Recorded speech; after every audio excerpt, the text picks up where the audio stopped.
नमस्कार, this is S के सिंह और आप देख रहे हैं मेरा यूट्यूब चैनल द पीपल के धर्म अधर्म प्रोग्राम में आपका बहुत बहुत स्वागत है। दोस्तों, जैसा कि मैंने आप लोगों से प्रॉमिस किया था कि मैं एक पूरा गीता की सीरीज लेकर आप लोगों के सामने आने वाला हूं, जिसमें हम गीता के श्री कृष्ण और उनके कहे हुए बातों को आधुनिक चश्मे से देखने की कोशिश करेंगे और हम ये जानने की कोशिश करेंगे कि क्या सचमुच कृष्ण भगवान थे या सिर्फ उनको भगवान के तौर पे प्रस्तुत किया जाता है। क्या श्री कृष्ण के द्वारा कहे हुए वो बातें आधुनिक जीवन में हमारे लिए महत्वपूर्ण रखती हैं या सिर्फ पूर्वजों के चश्मे से देखते देखते हम सिर्फ उसका अनुसरण ही करते आ रहे हैं या अनुसरण करने का नाटक कर रहे हैं। तो ये पहला वीडियो है इस पूरे सीरीज का और इस वीडियो में हम जानने की कोशिश करेंगे कि आखिर में महाभारत युद्ध हुआ क्यों। मैं आपको बता दूं कि महाभारत युद्ध आज से 5000 साल पहले लड़ा गया।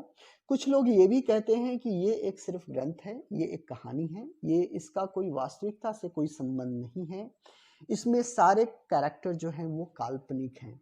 लेकिन कुछ लोग इसकी वास्तविकता के सबूत के साथ इसको प्रस्तुत करते हैं कि ये एक वास्तविक घटना है। भगवान कृष्ण का जमीन पर अवतार हुआ था, महाभारत का युद्ध हुआ था और कहीं ना कहीं महाभारत के इस युद्ध और पूरे महाभारत के संदर्भ के निशान या उसकी मौजूदगी अभी भी इस भारत में मौजूद है। तो हम अभी इस पूरे संदर्भ में नहीं जाएंगे। सबसे पहले हम ये जानने की कोशिश करेंगे कि आखिर में महाभारत का युद्ध हुआ तो क्यों हुआ। जोरू और जमीन, मैं आपको बता दूं कि आधुनिक समय में भी ये माना जाता है कि ज़्यादातर लड़ाई झगड़े जो होते हैं वो जोरू और ज़मीन के कारण होते हैं। जोरू और ज़मीन किससे, मैं अगर इसको थोड़ा सा डिटेल में आप लोगों को बताने की कोशिश करूं तो मैं आपको बताऊं कि ज़मीन के कारण काफ़ी सारी लड़ाइयाँ होती हैं। अगर आप देखें तो अभी लेटेस्ट समय में जो इज़राइल ने हमास पे जो अटैक किया है, जो युद्ध जो ये लड़ा जा रहा है, वो कहीं ना कहीं जो है कि वो ज़मीन के कारण लड़ा जा रहा है, जिसमें हमास ने पहले अटैक किया था। तो ये युद्ध ज़मीन के कारण लड़ा जा रहा है। अगर आप विलेज गांव से संबंध रखते हैं तो वहाँ पे छोटी छोटी बातों के लिए लोग जमीन के लिए एक दूसरे का खून कर देते हैं, एक दूसरे की जान ले लेते हैं। मैं आपको बता दूं कि दो खेतों के बीच में जो मेड़ होता है, जो पगडंडी होती है, सिर्फ उसके कारण भी लोग आपस में लड़ पड़ते हैं और एक दूसरे की जान ले लेते हैं। तो ये जमीन एक ऐसा संदर्भ हमेशा से रहा है हमारे मानव जीवन में, जिसके कारण लड़ाई झगड़े हमेशा बने रहते हैं। औरत को भी लड़ाई झगड़े का मुख्य कारण माना जाता है और कई सारे जो झगड़े का जो जड़ होती हैं वो औरतें होती हैं। लेकिन मैं आपको बता दूं कि व्यक्तिगत तौर पे ये मैं नहीं मानता कि औरत लड़ाई झगड़े का कारण होती हैं। हाँ, उसमें कुछ रोल प्ले कर सकती हैं, तो कुछ रोल तो मैन भी प्ले करते हैं, तो वो एक बहुत ही अलग संदर्भ है।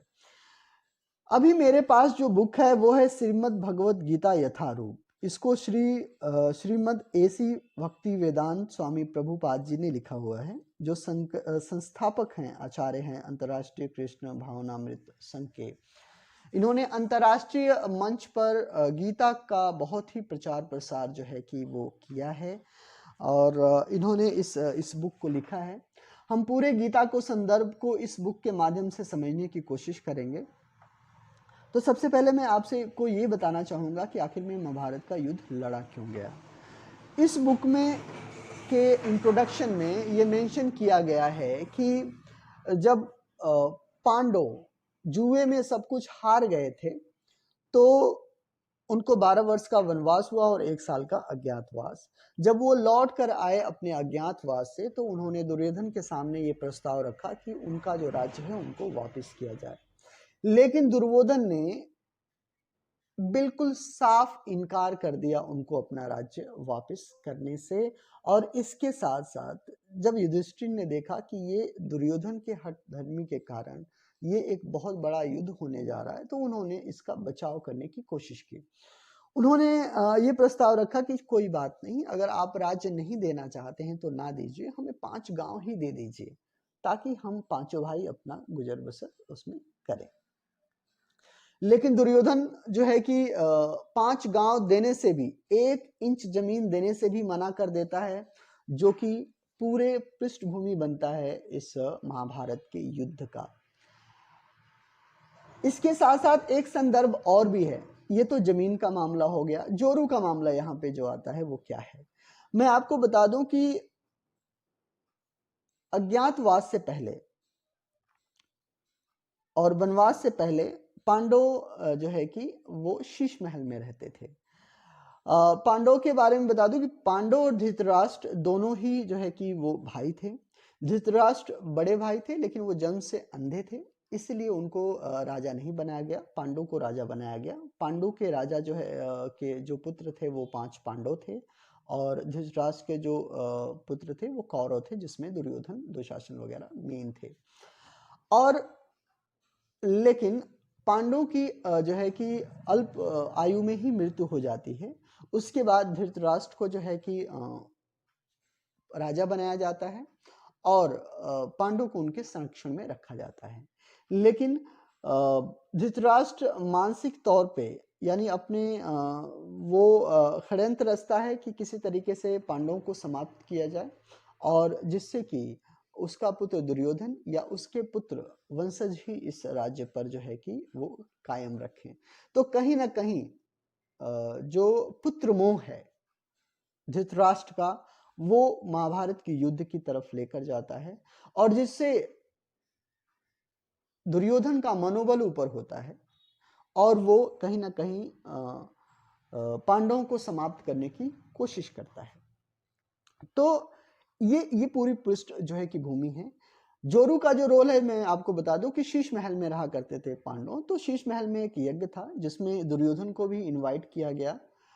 जब दुर्योधन वहां पे जाते हैं तो जब वो महल में एंटर करते हैं, बहुत ही शानदार महल था और उसको देखकर वो काफी प्रभावित होते हैं दुर्योधन। लेकिन जो वहां का फर्श था वो इस तरीके का पत्थर, ग्रेनाइट पत्थर, क्रिस्टल पत्थर इस्तेमाल किया गया था कि वो लगता था कि जैसे पानी है। दुर्योधन उसको छू कर, टच कर कर देखते हैं कि कहीं ये पानी है, क्या है ये, तो उनको पता लगता है कि पानी नहीं, ये पत्थर है। तो अब उनको ये आभास होता है कि जितनी भी ऐसी चीजें दिख रही हैं वो सारा जो है कि वो पत्थर ही है।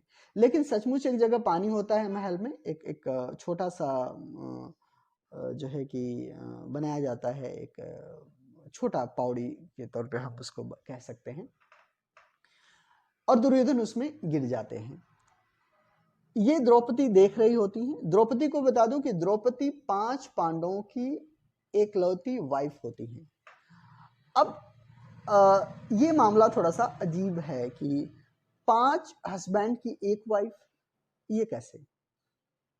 और ये बहुत सारे सवाल भी खड़ा करता है कि क्या द्रौपदी पांचों अपने भाइयों से, यहाँ पे अगर आप तुलना करके देखिए कि आज के संदर्भ में अगर किसी का किसी वाइफ का, किसी लेडी का संबंध अपने पति के साथ हो, अपने जेठ के साथ, जेठ को तो यहाँ पे वैसे देखना भी, छूना भी पसंद, वो मनाही होती है इंडियन कल्चर में।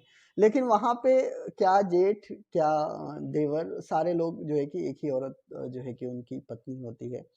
तो क्या द्रौपदी उन 5 पांडवों के साथ शारीरिक संबंध रखती थी? और क्या ये उसको शौक से रखती थी या फिर वो कोई मजबूरी थी उसकी?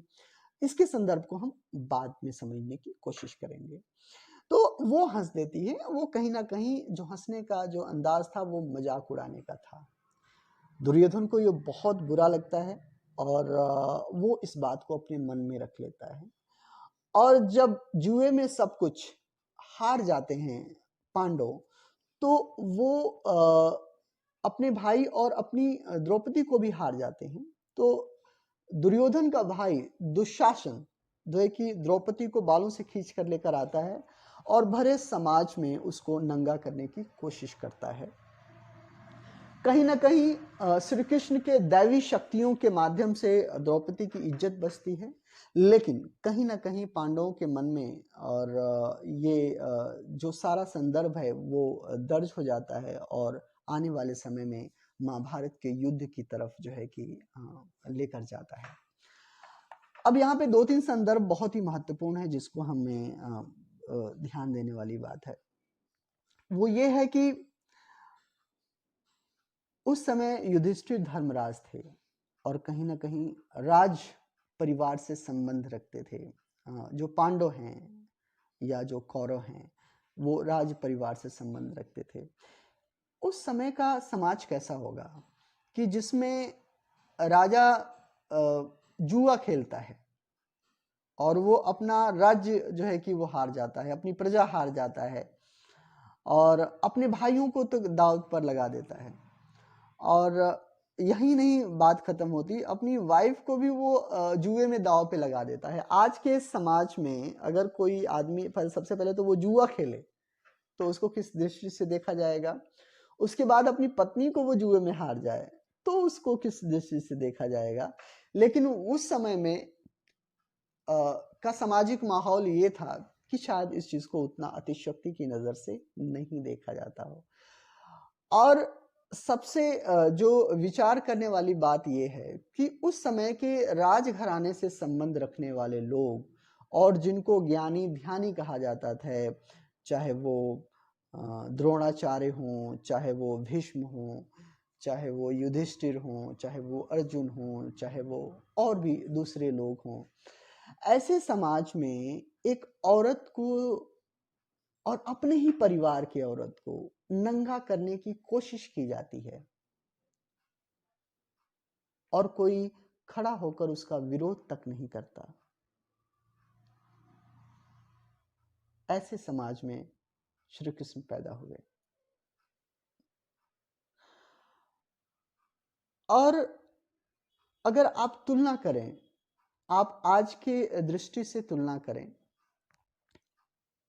आप सुनने वाली, चाहे आप फीमेल हो जो मेरे इस बात को सुन रही हो, या आप मेल हो जो मेरे इस बात को सुन रही हो, तो थोड़ा सा आप विचार करने की, आप समझने की आप कोशिश करें कि वो कैसा समाज होगा जिसमें एक औरत को नंगा करने की कोशिश की जा रही है, जिसके उसके परिवार के लोग ही उसको नंगा करने की कोशिश की जा रहे हैं।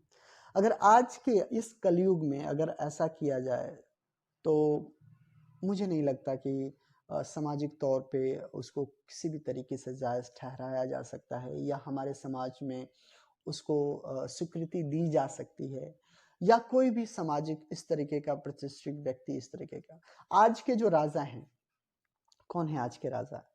राहुल गांधी, नरेंद्र मोदी, अडानी, अंबानी, टाटा, बिरला, यही आज के राजा हैं। कोई पावर के तौर पे तो कोई धन के तौर पे।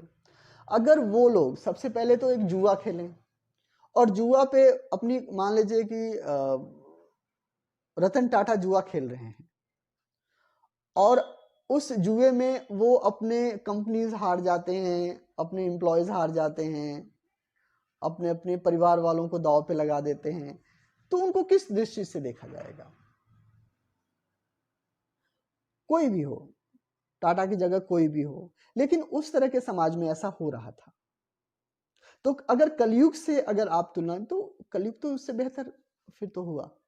और उससे भी बड़ी बात कि इन लोगों के सामने किसी औरत को नंगा किया जा रहा हो और सारे लोग खामोश हो। ऐसा समाज, ऐसी सोच उस समय के लोगों की थी जिसमें कृष्ण पैदा हुए। अगर आज के समाज में ऐसा किया जाए तो मुझे नहीं लगता कि कोई उसके खिलाफ आवाज ना उठाए या उसके खिलाफ बोले ना। और सबसे महत्वपूर्ण बात कि औरत की रिस्पेक्ट और इज्जत को कितनी तवज्जो दी जाती थी उस समय में, उससे तो ज्यादा आज दी जाती है, जबकि इस तरह के समाज में कृष्ण थे। आज के समाज में कोई कृष्ण नहीं है, लेकिन फिर भी औरत को उससे ज्यादा रिस्पेक्ट आज के समाज में दी जाती है। तो ये पूरा संदर्भ था, इस तरीके का माहौल था। उस 5000 साल पहले ये पूरा युद्ध जो है कि लड़ा गया।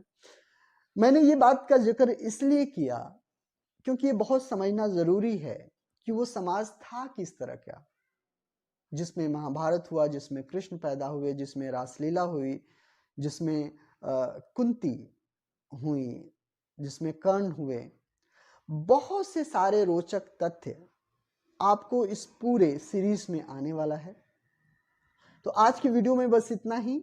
अगले वीडियो में हम गीता के श्लोकों से शुरू करेंगे और उसको आज के संदर्भ में जो है कि समझने की कोशिश करेंगे। तो अगर आपने ये चैनल सब्सक्राइब नहीं किया है तो कर लीजिए, क्योंकि आपको मिलने वाला है इस चैनल से गीता ज्ञान और आधुनिक समझ और अपने भगवान के प्रति आस्था या अनास्था का वास्तविक कारण। तो आज के वीडियो में बस इतना ही। नमस्कार, जय हिंद।